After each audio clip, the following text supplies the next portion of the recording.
Liver cirrhosis होण्याची काय काय कारणे असतात. लिव्हर सिरोसिस जनरली आपल्याला होत असते मेनली अल्कोहोल कन्झम्पशनमुळे. अल्कोहोल कन्झम्पशन आता मेल किंवा फिमेल दोघांमध्ये देखील अल्कोहोलचं प्रमाण कन्झम्पशनचं वाढलेलं आहे.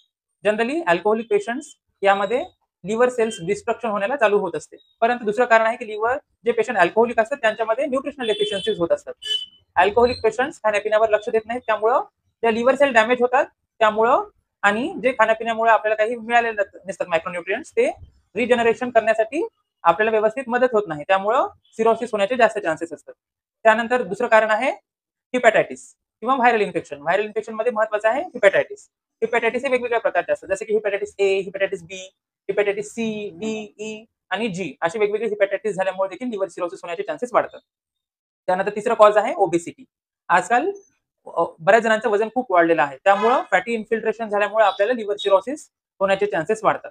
त्यामध्ये फॅटी डिपॉझिशन होऊन आपल्या नॉर्मल फंक्शनिंग होतात जे सेल्सचे ते हॅम्पर होतात आणि आपलं लिव्हर सिरोसिस होण्याचे चान्सेस वाढतात. त्यानंतर फूड टॉक्झिन्स, ज्यामध्ये स्पेशली असते अल्फा टॉक्झिन्स. आपण जे खाण्यामध्ये जे काही मसालेदार पदार्थ किंवा तिखट पदार्थ जास्त यूज करतो त्यामुळे लिव्हरच्या जे सेल्स असतात त्या डिस्ट्रॉय होतात आणि आपल्याला लिव्हर सिरोसिस होण्याचे चान्सेस वाढतात अल्फा टॉक्झिन्समुळे.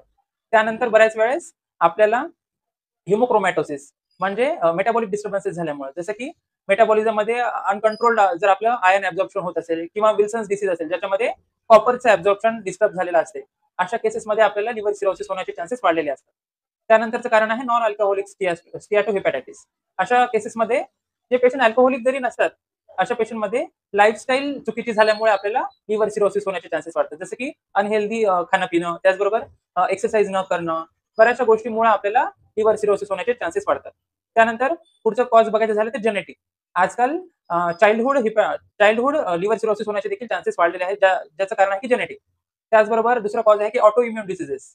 ऑटो इम्युन डिसीजेसमुळे पण आपल्याला लिव्हर सिरोसिस होत असते. त्याचबरोबर पुढचं कॉज आहे न्यूट्रिशनल डेफिशियन्सीज.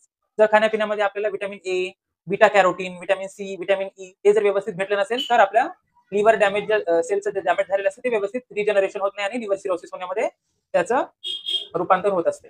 असे बरेचसे कारण आपल्याला लिव्हर सिरोसिससाठी बघायला मिळतात.